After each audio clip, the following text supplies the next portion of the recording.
Bismillahirrahmanirrahim. Assalamualaikum warahmatullahi wabarakatuh.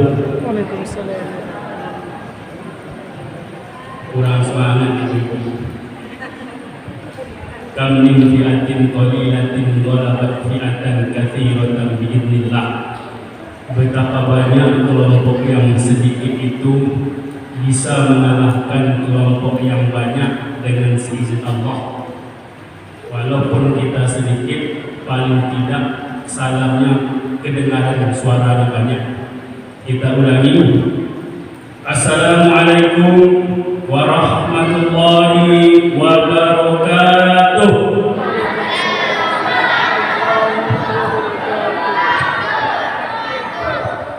Innal hamdalillah nahmaduhu wa nasta'inuhu wa nastahdihi wa nastaghfiruhu wa na'udzu billahi min shururi anfusina wa min sayyiati a'malina. Man yahdihillahu fala mudilla lahu wa man yudlilhu fala hadiya lahu.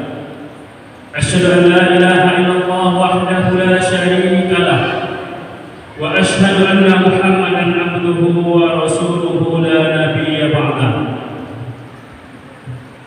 Fa ya ayyuhal muslimun hadirin wal hadirat, usikum wa nafsi bi taqwallah faqad fazal muttaqun.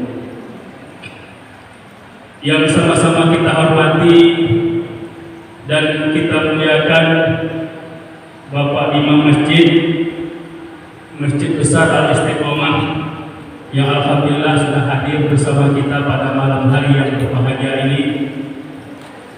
Yang sama-sama kita hormati dan kita muliakan pengurus atau ketua IRMI, Ikatan Remaja Masjid Al-Istiqomah, yang alhamdulillah bersama dengan kita pada malam hari ini.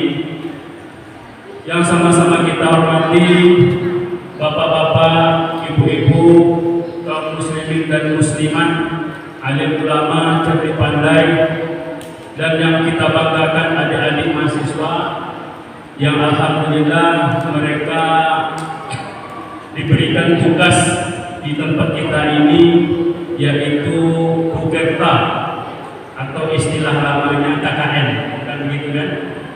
Kuliah Kerja Nyata. Kuliah Kerja Nyata. Semoga adik-adik mahasiswa ini betah di sini dan bisa bekerja sama dengan masyarakat di sini dan senantiasa menjadi motivasi kita bersama. Amin amin ya rabbal alamin. Bapak Ibu hadirin hadirat yang dirahmati Allah Subhanahu wa taala. Bersyukur kita kepada Allah Subhanahu wa taala tentunya dengan mengucapkan alhamdulillahirabbil alamin. Pada malam hari yang berbahagia ini kita bisa hadir di masjid yang mulia ini dalam rangka melaksanakan tadinya sholat isya berjamaah. Man shalla isya fi jama'atin faka'annama shalla nisfal lail. Barang siapa yang sholat isya berjamaah, maka sama seperti sholat malam setengah malam. Dan alhamdulillah itu sudah kita laksanakan. Semoga Allah Subhanahu wa taala memberikan ganjarannya kepada kita semua. Amin ya rabbal alamin.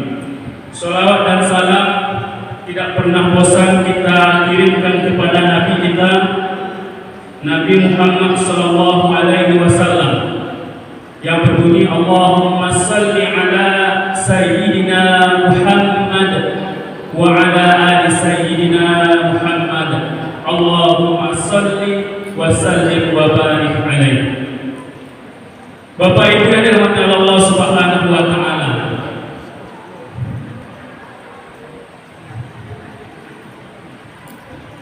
kita sekarang berada di bulan Zulhijjah.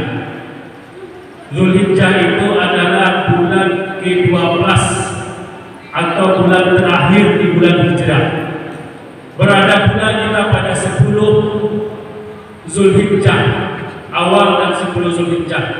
disunahkan kepada kita untuk melakukan banyak ibadah yang banyak dan akan mendapatkan ganjaran yang besar di sisi Allah Subhanahu wa taala.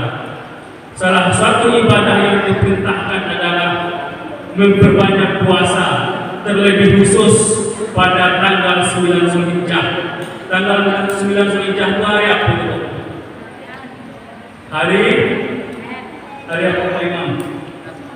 9 Zulhijjah. Hari Senin atau hari Arafah. Disunnahkan kepada kita kaum muslimin untuk berpuasa. Karena pada hari itu bagi orang atau saudara kita yang melaksanakan ibadah wajib, itulah puncaknya haji. Haji itu sebenarnya satu hari, yaitu hari ke-9. Selebihnya itu sunnah-sunnahnya. Maka bagi kaum muslimin yang tidak haji, disunnahkan melaksanakan puasa. Nama puasanya puasa Arafah. Apa nama puasanya? Puasa Arafah.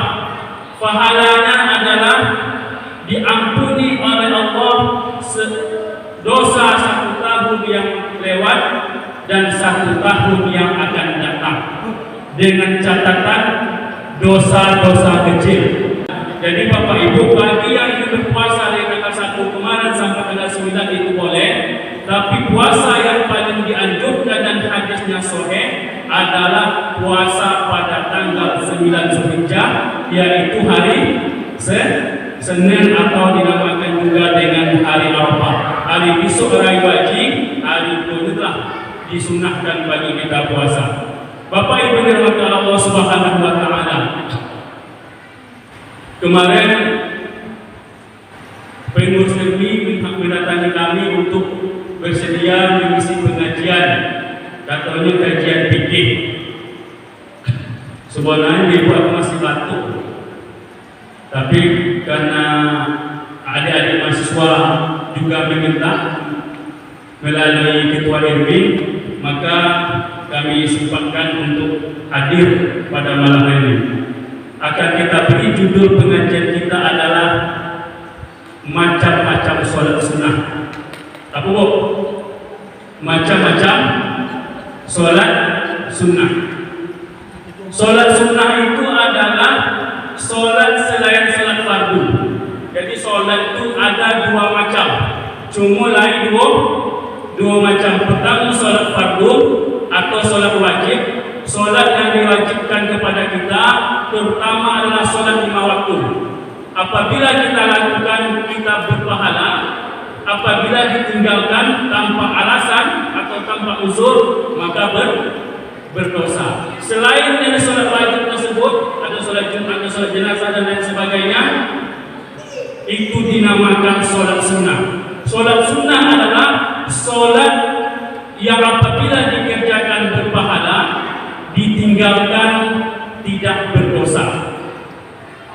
Kegunaan sholat sunnah ini apa? Kegunaannya adalah untuk menutupi kekurangan di sholat fardu. Ibarat sholat fardu itu sebuah rumah, sholat sunnah itu ibaratnya pelengkap isi rumah tersebut, lemarinya, kursinya dan lain sebagainya. Jadi Bapak Ibu mana tahu lain sholat sunnah, sholat wajib itu kekurangan, kurang khusyuk, kurang fokus dan lain sebagainya, atau bacaannya kurang tepat, maka ditutupilah oleh sholat-sholat sunnah ini. Makanya daripada itu, marilah kita perbanyak sholat sunnah. Makanya Rasulullah SAW ketika hendak meninggal dunia, Rasulullah tidak memikirkan hartanya, Rasulullah tidak memikirkan keluarganya saja, tapi Rasulullah sebutkan ummati, ummati, ummati, umatku, umatku, umatku, as-sholat, as-sholat, as-sholat. Ingat sholat, sholat dan sholat. Sholat ini mencakup pertama sholat wajib. Sholat wajib adalah hutang bagi kita, dan ditambah dengan sholat sunnah. Sholat sunnah adalah tabungan bagi kita. Jadi sholat wajib itu hutang 5 kali hutang maksari semalam Bapak Ibu. Wajib bagi ditambah dengan tabungan, yaitu sholat sunnah. Tidak cukup dengan sholat wajib. Memang dalam sebuah hadis dikatakan, barang siapa yang sholat wajib, melaksanakan sholat wajib 5 kali sehari semalam, karena Allah Ta'ala rutin dilakukan, masuk surga. Ada hadisnya. Tapi kita orang yang bertakwa tersebut ditambah lagi dengan ibadah-ibadah yang lain, yaitu sholat sunnah. Sholat sunnah ini Bapak Ibu banyak macamnya. Sampai hari ini ulama berbeda pendapat tentang banyaknya jumlah sholat sunnah. Ada yang berpendapat ada 33 macam sholat sunnah. Ada yang berpendapat lebih. Ada yang berpendapat kurang dari 33 macam.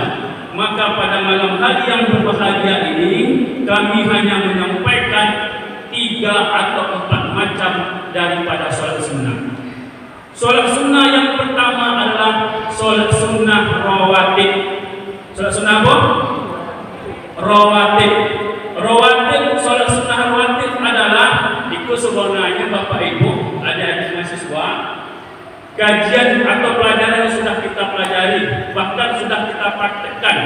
Tapi yang namanya kajian harus kita ulangi, bahasa dalam tidak ditempuh. Karena sering diulangi, maka hafallah kaji kita. Solat rawatib adalah solat yang mengiringi solat fardu atau solat yang mengiringi solat wajib. Dikerjakan sebelum solat fardu itu dinamakan solat sunnah qabliyah. Kalau dikerjakan sesudah solat fardu itu dinamakan dengan solat sunnah ba'diyah. Karena bahasa Arab sebelum itu qabla, bahasa Arab sesudah itu ba'da. Kalau sebelum solat fardu itu ba'diyah, sesudah solat fardu itu. Kalau sebelum solat fardu itu qabliyah, kalau sesudah solat fardu itu ba'diyah. Bisa dipahami Bapak Ibu? Solat sunnah rawatib ini ada 22 rakaat pada dasarnya. Berapa? 22 rakaat. 4 rakaat sebelum zuhur, 4 rakaat setelah zuhur. Berarti berapa? 8. 4 rakaat sebelum asar. Berapa? 12. 2 rakaat sebelum maghrib. 14. 2 rakaat sebelum isya. 18. 2 rakaat setelah isya. 20 dan 2 rakaat sebelum subuh. 22. Di antara 22 solat sunnah rawatib ini, ulama membagi menjadi 2 macam solat sunnah rawatib. Yang pertama solat sunnah rawatib yang hukumnya atau dinamakan dengan solat sunnah muakkadah. Solat sunnah rawatib yang sangat ditekankan. Arti muakkad atau muakkadah itu kalau bisa jangan ditinggalkan. Kalau bisa seupaya mungkin, sekuat mungkin, semaksimal mungkin jangan ditinggalkan, walaupun ditinggalkan tidak apa-apa. Dan yang kedua adalah solat sunnah ghairu muakkadah. Solat sunnah yang hukumnya sunnah tapi tidak terlalu dikuatkan. Apa saja solat sunnah yang dikuatkan? Yaitu ada 10 rakaat. Nah ini ibu-ibu, ibu-ibu kau nampak aku rajin solat sunnah. Jadi kalau dalam ibadah itu Bapak Ibu selalu kami sampaikan syarat ibadah awak diterima oleh Allah Ta'ala minimal ada 2 syaratnya. Pertama, ibadah itu ikhlas karena Allah. Yang kedua, ibadah tersebut sesuai dengan tuntunan agama kita.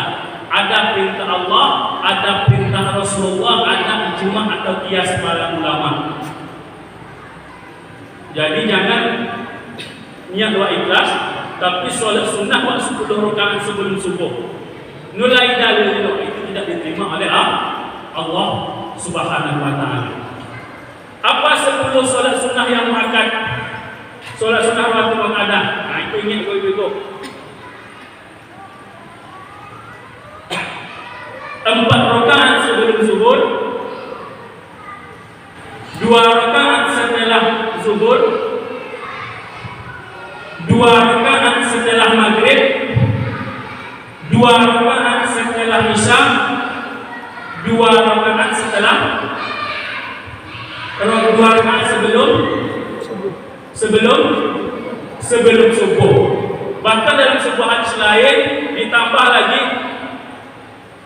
4 rakaat sebelum zuhur, berarti menjadi 12. Dalam sebuah hadis Rasulullah, barang siapa yang salat sunnah 12 rakaat sehari semalam, banallahu lahu baitan fil jannah, Allah bangunkan sebuah rumah untuknya di surga.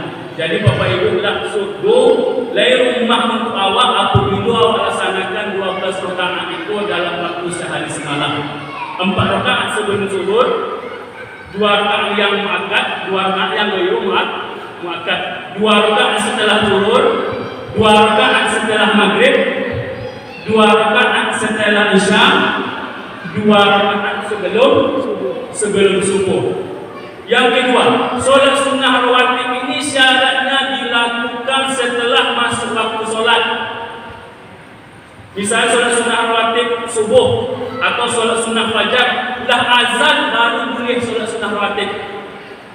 Kalau sebelum azan itu tidak dinamakan solat sunnah rawatib. Atau solat zuhur, Allahu Akbar kata muazzin, baru awak solat sunnah rawatib qabliyah. Karena hitungannya setelah masuk waktu solat. Tanda masuknya waktu solat adalah azan. Baru boleh dilaksanakan solat sunnah rawatib. Jadi intinya solat sunnah rawatib ada 22 rakaat, 10 rakaat yang muakkad, 12 rakaat yang Allah janjikan apabila itu dilakukan Allah bangun surga di rumah, Allah bangun rumah di surga, dan 12 rakaat yang lain termasuk daripada ghairu muakkad. Bisa dipahami Ibu? Kali itu paham lebih kau tak akan jawab. Itu yang pertama.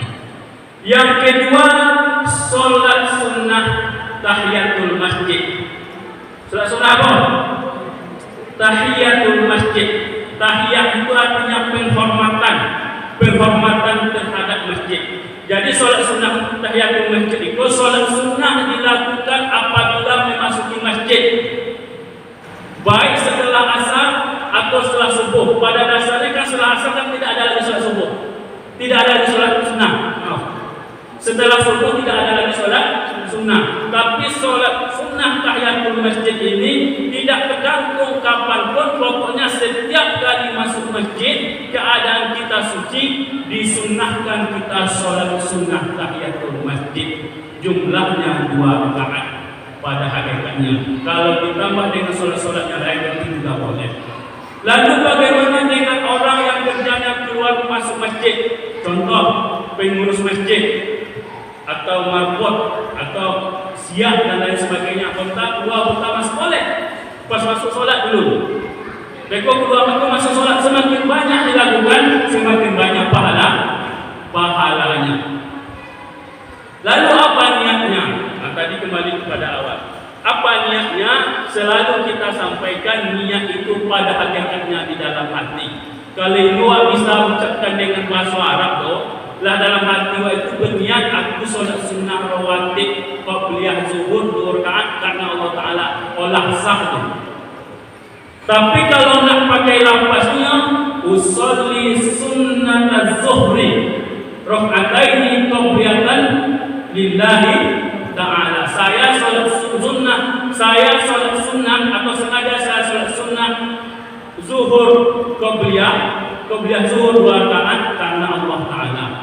Kalau solat tahiyatul masjid tadi usolli sunnat tahiyatul masjid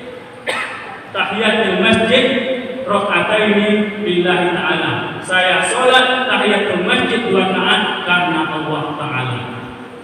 Maka dalam sebuah hadis dikatakan idza dakhala ahadukum al-masjidah, apabila salah seorang di antara kalian masuk masjid, solatlah 2 rakaat, maka janganlah langsung duduk dan solatlah 2 rakaat. Artinya disunnahkan solat 2 rakaat, yaitu solat tahiyatul masjid. Lalu bagaimana dengan solat di musola? Apakah boleh kita solat tahiyatul masjid di musola atau tidak? perlu kita pahami Bapak Ibu, masjid itu artinya tempat sujud. Asal katanya sajadah yasjudu. Masjidan tempat sujud. Kalau musola itu asal katanya sholla yusolli sholat, musola tempat sholat. Sama kira-kira itu. Sama tempat sujud dengan tempat sholat. Kalau masjid artinya tempat sujud, ini secara kata yang aku berkata. Kalau musola tempat sholat, boleh kita sholat tahiyatul masjid di musola. Tapi di sini ulama berbeda pendapat. Yang dimaksud dengan masjid adalah di tanah atau bangunan yang di situ ada wakaf, maka itu boleh dilaksanakan tahiyatul masjid. Atau musola yang apabila di sana ada diwakafkan orang, maka di situ juga boleh dilaksanakan sholat tahiyatul masjid. Tapi kalau musola itu tempat sewa, misalnya rumah awak, gobek kamar musola, itu kan buatan awak atau rumah awak, itu tidak boleh dilaksanakan sholat tahiyatul masjid. Atau di lapangan sebelum sholat Id, awak soleh tu awak taat ini sholat berdoa Allahu Akbar dengan niat sholat tahiyatul masjid tidak sah. Tidak sah. Itu yang kedua. Yang ketiga, sholat sunnah wudhu. Sholat sunnah wudhu. Sholat sunnah wudhu adalah sholat sunnah yang dilakukan setelah wudhu. Sholat sunnah yang dilakukan setelah wudhu. Kapanpun waktunya, baik di malam hari, di siang hari, di pagi hari, di sore hari dan lain sebagainya. Apabila setelah wudhu kita ingin melaksanakan sholat sunnah, maka itu dinamakan sholat sunnah wudhu. Hukumnya sunnah. Ya, hukumnya sunnah. Maka Bilal bin Rabah pada suatu hari kata Rasulullah, wahai Bilal, apa amal ibadah yang engkau lakukan sehingga aku mendengar suara kedua sandalmu di surga? Kata Bilal bin Rabah, ya Rasulullah, aku melakukan sebuah amalan yang aku harap pahalanya dari Allah Subhanahu wa taala. Setelah aku wudhu, aku sholat dengan wudhu tersebut. Setelah wudhu sholat, maka Bilal bin Rabah adalah terdengar oleh Rasulullah suara sandalnya di surga. Padahal Bilal bin Rabah waktu itu masih hidup, karena mengamalkan sholat sunnah wudhu. Jadi Bapak Ibu, kalau mau sholat sunnah wudhu, lah wudhu silakan sholat sunnah dengan niat sholat sunnah wudhu kapanpun bisa dilakukan. Dan yang ke berapa lagi Bu? Berapa lagi adik? Keempat. Yang ketiga keempat, yaitu sholat tahajud. Sholat tahajud. Di antara banyak sholat sunnah, ada 33 macam, ada sekian macam. Ada sholat sunnah tarawih yang dilakukan pada malam hari bulan Ramadan. Ada sholat sunnah witir, ada sholat sunnah duha, ada sholat sunnah Idul Adha, Idul Fitri. Di antara banyak macam-macam sholat sunnah tersebut, sholat sunnah yang paling afdal atau ketuanya sholat sunnah, atau ulama mengatakan sayyidun nawafil, induknya sholat sunnah, yaitu sholat sunnah tahajud. Maka dalam Quran disebutkan wa minal laili fatahajjad. Maka sebagian malam hendaklah kalian sholat sunnah tahajud, karena sholat sunnah tahajud ini besar pahalanya di sisi Allah Subhanahu wa taala. Bahkan Rasulullah mewajibkan bagi dirinya tidak pernah meninggalkan sholat tahajud, karena sholat tahajud adalah sholat yang paling berat bagi kita kaum muslimin. Kapan dilaksanakan sholat tahajud itu? Sholat tahajud itu dilakukan sholat tahajud itu dilakukan paling afdal dilakukan setelah kita tidur. Paling afdal dilakukan sejak jam 1 malam sampai terbit fajar atau masuk waktu subuh. Yang paling afdal dilakukan adalah sepertiga malam, jam 3 atau jam 4 malam. Ketika manusia sedang lalai, sedang tidur, kita bangun sholat tahajud mengharapkan kehadiran Allah Subhanahu wa taala. Pada waktu itu malaikat turun. Dalam sebuah hadis dikatakan, apa tanda malaikat apabila suara bunyi kokok ayam itu bertanda malaikat turun. Ya, malaikat turun. Jadi malaikat itu memperhatikan, ditugaskan oleh Allah memperhatikan hamba-hamba Allah yang melaksanakan sholat tahajud ketika hamba yang lain sedang tidur. Tetapi sebaliknya apabila kita mendengar suara keledai itu di awal lain atau suara anjing menggonggong ketika larut malam, tidak ada orang yang dilihat oleh anjing tersebut, perlu disaksikan atau perlu kita ketahui yang dilihat oleh anjing tersebut adalah syaitan turun pada tengah malam tersebut. Jadi kalau laisa dia membaca a'udzu billahi minasyaitonir rajim atau a'udzu bikalimatillahi tammati min syarri ma khalaq. Apa bu? A'udzu bikalimatillahi tammati min syarri ma khalaq. Ikut doa untuk mengusir syaitan. Ajarkan ke anak-anak kita. Assalamualaikum warahmatullahi wabarakatuh. Allahumma barik lana fima Ustaz bertanya wajina adzabannar. Itu yang dia ada kuliah.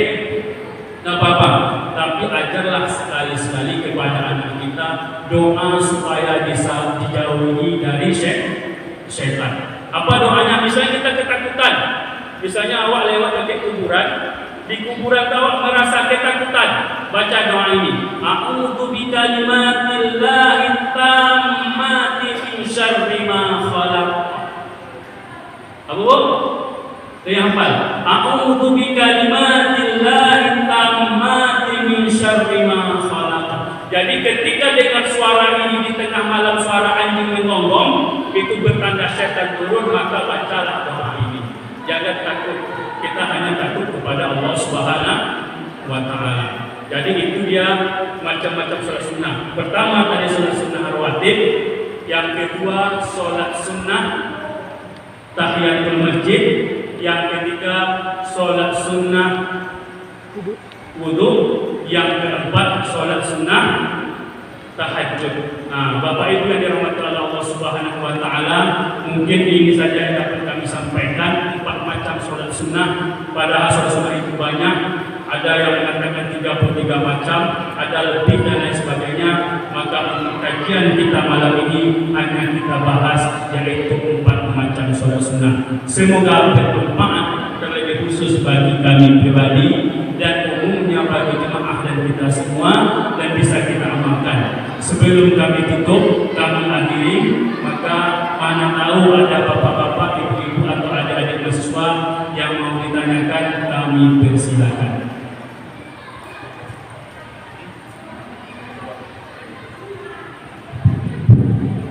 Lagi bu, ikut nak pakai bala kolam atau kajian namanya.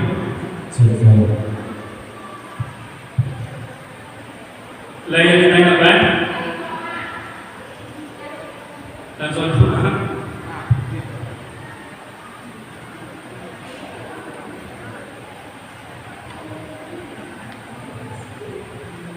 sholat sunat fajar pagi waktunya.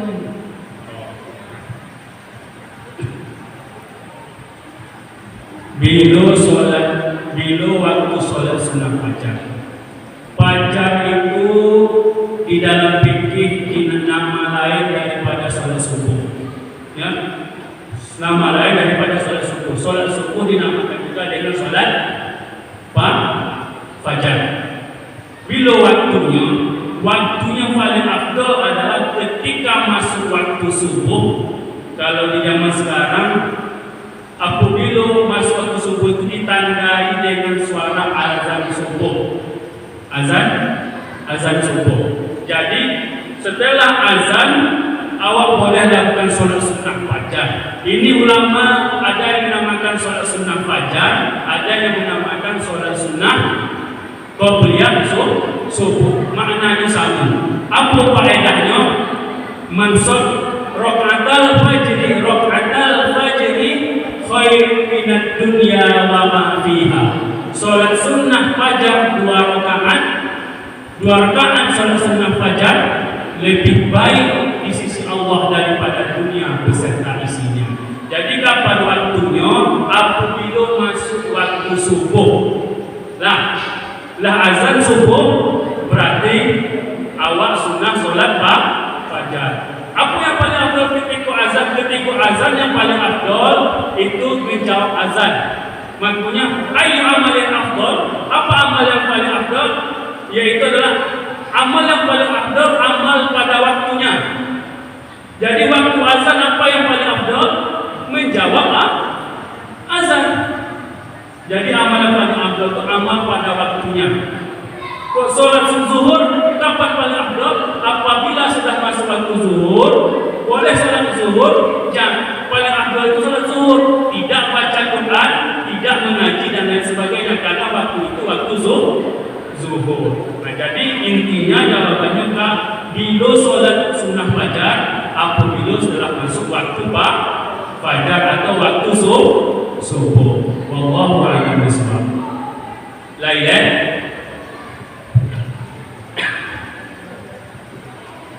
Nulai ada. Baik nulai betul kan?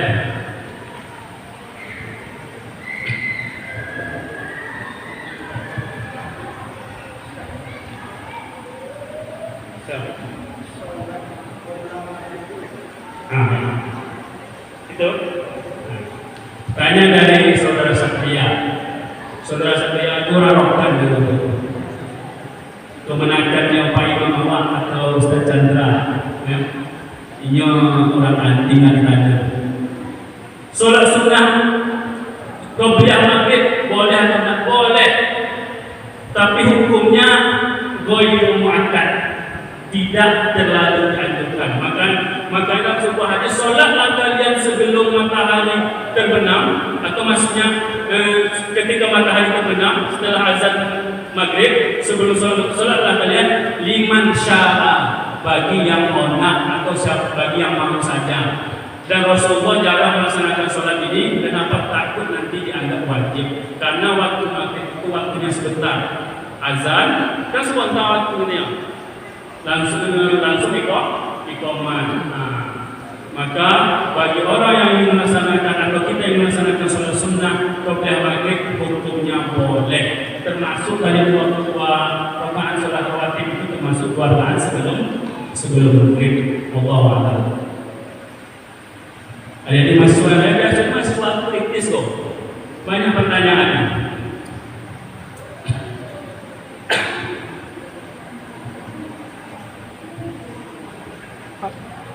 Ya, jadi boleh nggak menggabungkan niat sholat sunnah?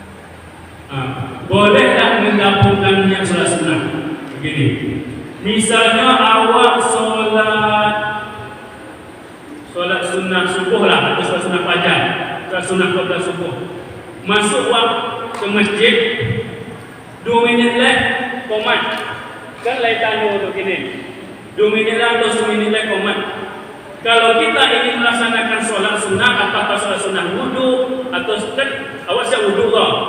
Kalau siap wudhu disunahkan sholat sunnah wudhu. Kalau sebelum subuh disunahkan sholat sunnah sebelum subuh. Kalau mau masuk masjid disunahkan sholat sunnah tahiyatul masjid. Awak masuk masjid kurang nak komat lah, maka sholat sunnah qobliyah subuh 2 rakaat. Solat sunnah qobliyah subuh tadi lah mewakili solat tahiyatul masjid, dapat pahalanya. Solat sunnah wudhu dapat pahala secara tidak otomatis, tanpa diniatkan sudah tergabungkan pahalanya.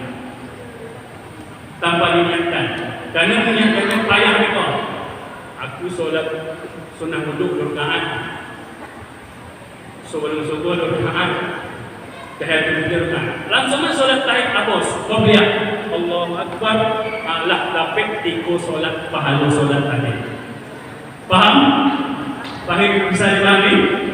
Boleh ya. Jawabannya solat qobliyah pahalanya dapat solat sunnah yang lain, solat sunnah wudhu atau solat sunnah tahiyatul masjid. Dengan lain-lain.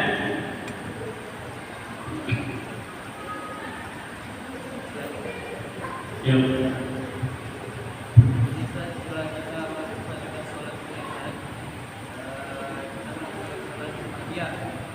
Kemudian ada makmum yang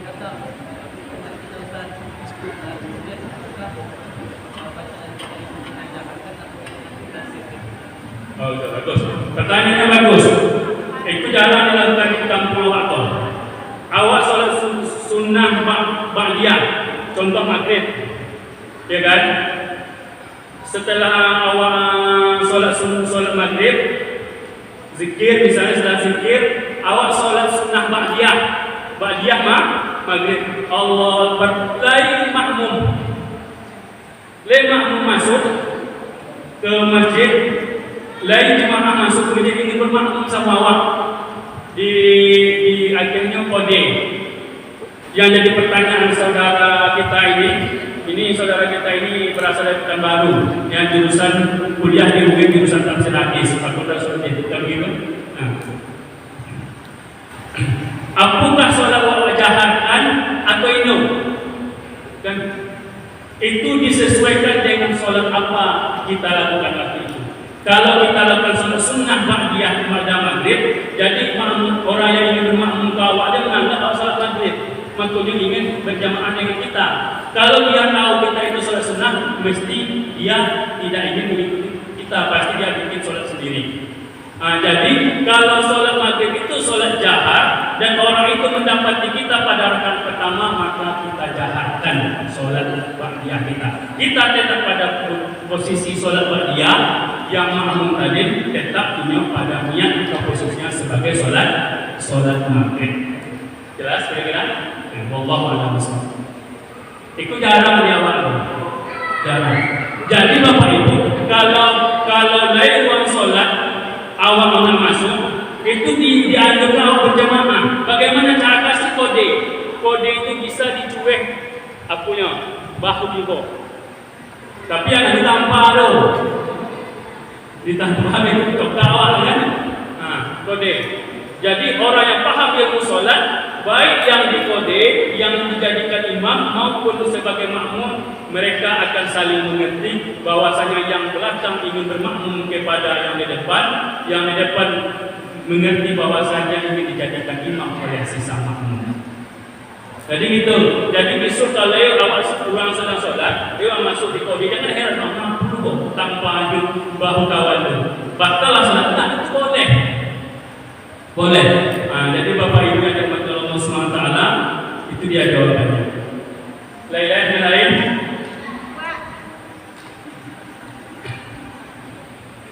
Silakan.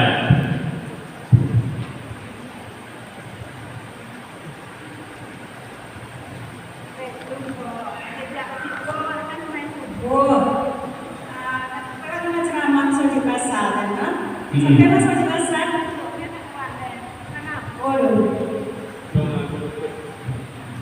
Pagi-pagi kan sih kuat subuhnya. Kalau masuk di pasar, kayak mau ceramah, itu tiba masuk di pasar duduk dewan dan aku bicara aku tengok baik. Iya. Sampai di pasar duduk dewan, gitu kan? Ini dalil tadi kita katakan apabila masuk masjid disunahkan dalam sholat sunnah tahiyatul masjid. Yang dimasukkan waktu tadi, awal sholat subuh di siku berjamaah. Setelah sholat subuh pergi di pasar bukan di pasarnya di masjid, di pasar tu esok ke SSB. Kirakan sholat subuh berjamaah. Ustaz sedang ceramah, langsung duduknya oleh kuliah. Sebab sholat sunnah tahiyatul masjid itu sholat sunnah, bukan sholat wajib. Tapi kalau nak langsung sholat sunnah tahiyatul masjid lebih elok karena waktu itu kita masuk masjid. Jadi kalau sama-sama paham, walaupun itu dilakukan setelah subuh karena dia sholat sunnah tahiyatul masjid, kapan pun boleh. Kalau sama-sama paham, nak akhirat tengok kawan sholat dulu. Kadang-kadang mereka heran, sholat sunnah apa kok sholat subuh selain subuh? Betul itu kan? Ini mungkin kepada saudara kita yang belum paham. Jadi boleh, kalau nak sholat sunnah boleh, itu malah lebih elok. Tapi kalau ini nak sholat sunnah tidak apa-apa karena hukumnya sunnah, dikerjakan berpahala, ditinggalkan tidak apa-apa. Wallahu a'lam bishawab. Lain. Lain silakan, adik mahasiswa.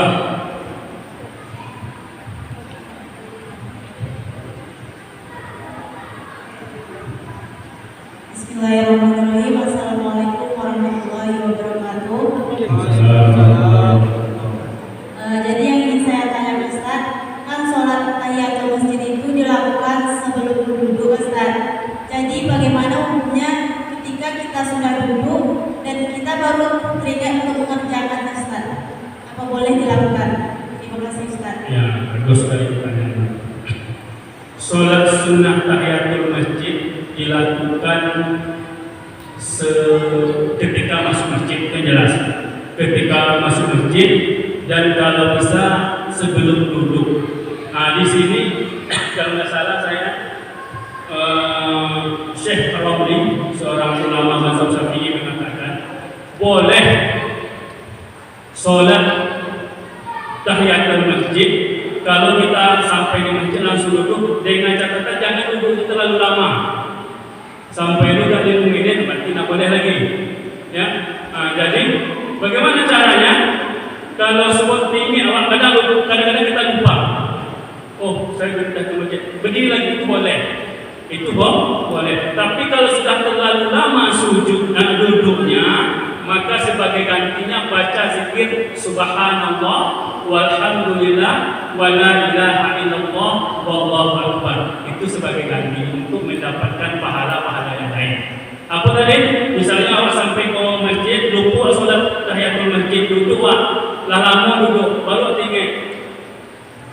Tidak dilaksanakan sholat tahiyatul masjid, tapi diganti dengan zikir subhanallah walhamdulillah wala ilaha illallah wallahu akbar. Ulama lain menambahkan wala haula wala quwwata illa billahil aliyyil azim.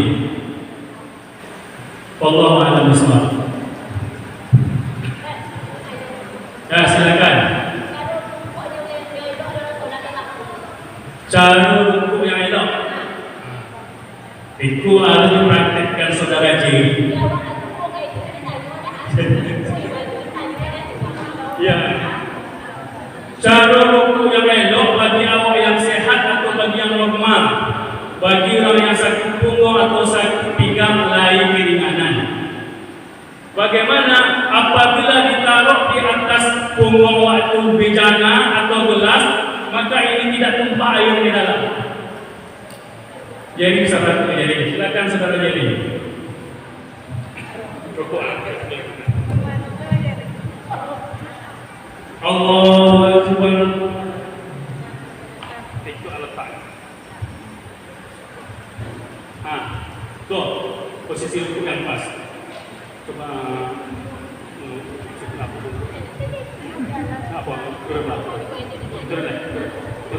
kalau tidak pas karena terlalu rendah. Pokoknya sejajar antara itu sambung kepala sama punggung, dan ketika ditaruh gelas tidak tumpah atau tidak jatuh. Itu posisi rukuk yang pas bagi saudara kita yang sehat atau yang normal. Kalau yang sakit di situ ma'fu anhu, ada keringanan atau rusuk atau dimaafkan. Kayak ini kalau dari pasal patah pinggang itu. Yang lain-lain?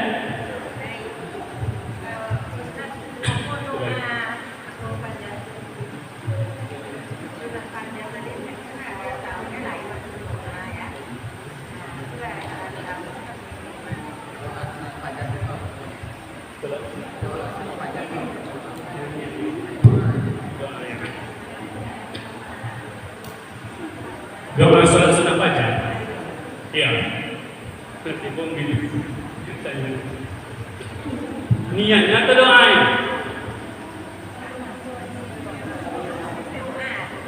Doa sholat sunnah fajar. Doa sholat sunnah itu sambung dengan doa sholat yang lain. Bacaannya sambung. Tapi setelah sholat sunnah fajar itu apa yang doakan itu sholat di awal. Makanya doa yang paling afdal itu doa yang memahami maksudnya. Jadi tentu aku yang minta kepada Allah boleh pakai bahasa Indonesia apabila itu di luar sholat. Jadi waktu minta pakai bahasa awak lah. Beko awal bahasa Arab Allahumma inni ala dzikrika wa syukrika wa husni ibadatik, mantap kalau tahu artinya atau maksudnya.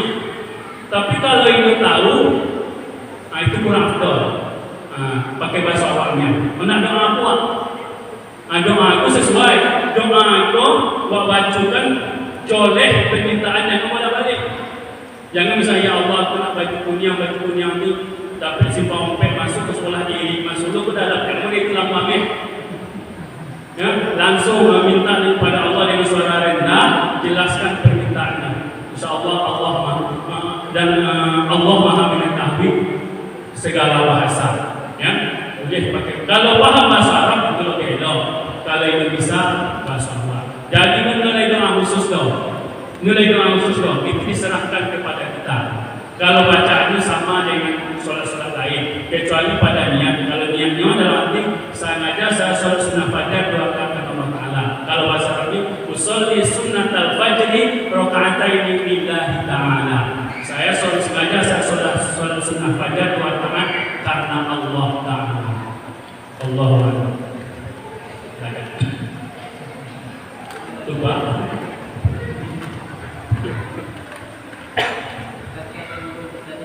Kan kalau kita begitu posisi dana itu istilahnya nggak bisa tepat. Nah, gimana kita itu memperkirakan sewaktu kita sholat itu maka hukum kita itu sudah pas atau belum? Kan ada yang terlalu rendah, ada yang terlalu tinggi. Bagaimana memperkirakan? Itu sebenarnya itulah gunanya kita belajar sholat dari kecil dulu. Kalau sudah terbiasa, itu otomatis bisa. Tidak ada trik-triknya di darah. Itu otomatis bisa. Yang jelas diseimbangkan antara kepala dengan punggung didaftarkan. Kalau bagi kita orang sehat dan normal. Jadi Allah Akbar. Jadi seolah ini urat punggung ini tegang semua. Tegang itu ibaratkan lurus, maka posisinya akan datar sendiri bagi yang normal atau sehat. Nah, gitu triknya. Nanti sami Allahu liman hamidah itu kapan baru doa Rabbana lakal hamdu apabila urat-urat belakang ini kembali kepada posisinya. Ini kan urat dengan toga. Awak toga akan kembali. Ibarat pas rukuk itu kan tertarik urat punggung urat di belakang tu. Pas awak sami Allahu liman hamidah akan kembali lagi kepada posisinya baru Rabbana lakal hamdu. Itulah yang dimaksud dengan umat nina atau tenang di dalam sholat. Jangan tergesa-gesa. Dan perlu kita ketahui bersama umat nina ini adalah termasuk daripada rukun sholat. Kalau tinggal umat nina, tinggal rukun maka batallah sholat. Wallahu a'lam bishawab. Lain. Kalau ibu dapat menjawab dulu, Pak Imam atau saya tetap menjawab dulu. Apa Pak?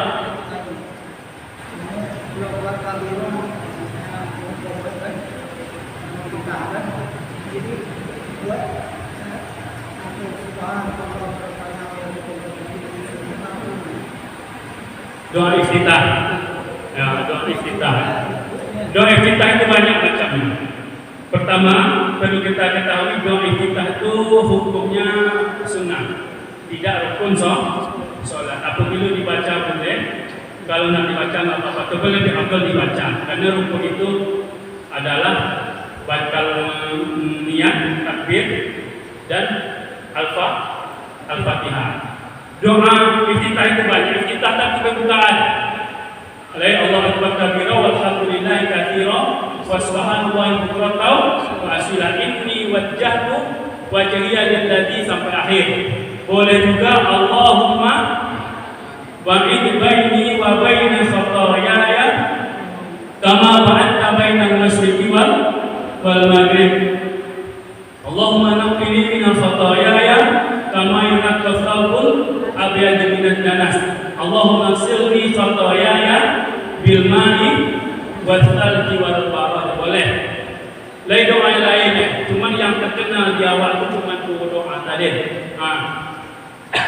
Boleh Allah inni wajjahtu wajhiya, boleh dengan Allahumma Allahumma ba'id. Ini namanya doa iftitah, doa pembukaan ketika setelah takbir baru baca Al-Fatihah. Al-Fatihah tidak boleh tinggal karena Al-Fatihah itu adalah rukun. Kecuali kita sebagai makmum ketinggal Al-Fatihah kita, maka Al-Fatihah kita sudah terwakili oleh sang imam. Wallahu a'lam bishawab. Layak ngantuk.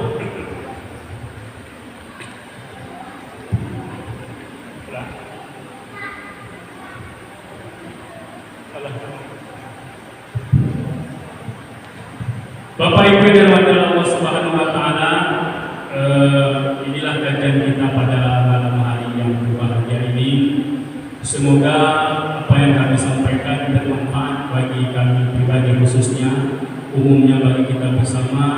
Segala kesalahan dan kehilapan kami mintakan ampun kepada Allah Subhanahu wa taala. Sebelum kita tutup dengan doa, kita bacakan doa kafaratul majlis. Subhanallahumma wa bihamdika asyhadu an la ilaha illa anta astaghfiruka wa atubu ilaik. Na'udzu billahi minasy syaithanir rajim. Bismillahirrahmanirrahim. Alhamdulillahi rabbil alamin. Assalatu wassalamu ala asyrafil anbiya'i wal mursalin wa ala alihi wa sahbihi ajma'in. Rabbana zalamna anfusana wa illam taghfir lana wa tarhamna lanakunanna minal khasirin. Allahumma shalli ala sayyidina Muhammad wa ala ali sayyidina Muhammad. La ilaha illa anta subhanaka inna kunna minadh dhalimin. Allahumma anta rabbuna la ilaha illa anta khalaqtana wa nahnu ibaduka wa nahnu ala ahdika wa wa'dika mastata'na. Na'udzu bika min syarri ma sana'na, nabu'u laka bi ni'matika 'alaina, nabu'u bi dhanbina faghfir lana, fa innahu la yaghfiru dhunuba illa antal ghafurur rahim. Allahumma ighfir lana dhunubana wa liwalidina warhamhum kama rabbawna shighara, wa li jami'il muslimina wal muslimat wal mu'minina wal mu'minat al-ahya'i minhum wal amwat bi rahmatika ya arhamar rahimin. Allahumma ij'alna muqimas salati wa min dhurriyyatina. Allahumma ij'alna muqimas salati wa min dhurriyyatina. Allahumma ij'alna muqimas salati wa min dhurriyyatina. Rabbana wa taqabbal du'a. Allahumma inna na'udzu bika min virus corona ya rabbal alamin. Allahumma ansurna, Allahumma ansur ikhwanana al-mujahidin fi kulli makan. Allahumma ansurna wansur muslimina fi kulli zaman wal makan. Rabbana taqabbal du'ana innaka antas samiul alim. Allahumma ij'al jam'ana hadha jam'an marhuma wa tafarruqna min ba'dihi tafarruqan ma'suma. Rabbana atina fid dunya hasanah wa fil akhirati hasanah wa qina adzabannar. Allahumma ighfir lana bi husnil khatimah wa la takhtim alaina bi su'il khatimah. Wa sallallahu ala sayyidina Muhammad wa ala alihi wa sahbihi ajma'in. Subhana rabbika rabbil izzati amma yasifun wa salamun alal mursalin walhamdulillahi rabbil alamin. Taqabbalallahu minkum minna wa minkum taqabbal ya. Kami akhiri yang baik dari Allah, yang salah dari kami pribadi. Mohon maaf atas segala kehilafan dan kekurangan. Terima kasih atas segala dan semua perhatian. Wabillahi taufiq wal hidayah. Wassalamualaikum warahmatullahi wabarakatuh.